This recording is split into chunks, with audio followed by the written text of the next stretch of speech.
Barry Gardiner, Labour MP, passionately refuted allegations of biased policing in the Southport riots, igniting a fiery discussion on GB News.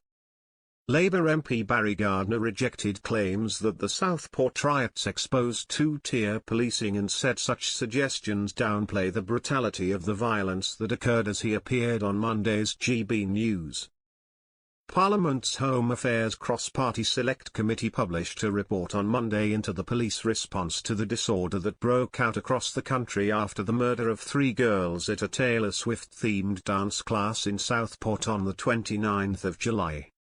MPs had carefully considered accusations that the riots were policed more strongly than previous protests, but had not found any evidence of that being the case.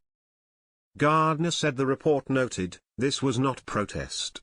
Those participating in disorder were not policed more strongly because of their political views, but because they were throwing missiles, assaulting police officers and committing arson." He continued, "It was disgusting to see the police officers who bore the brunt of this violence being undermined by baseless claims of two-tier policing."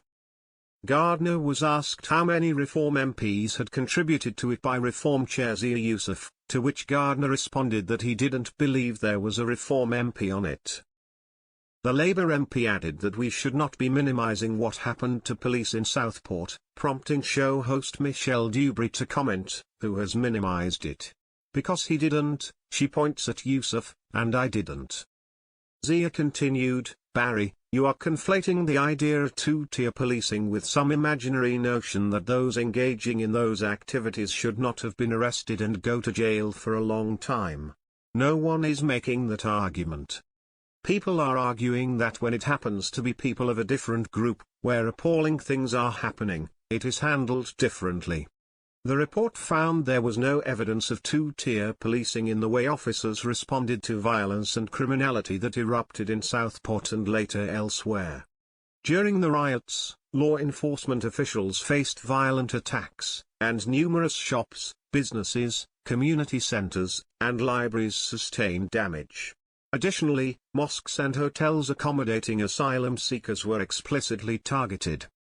Organized disorder is rightly met with a robust response. Any implied equivalence with planned non-violent protests is simply wrong, Committee Chair Dame Karen Bradley added. The report said that by 22nd of January, 1,804 arrests had been made, and 1,072 charges had been filed for disorder, the majority for serious public order offenses.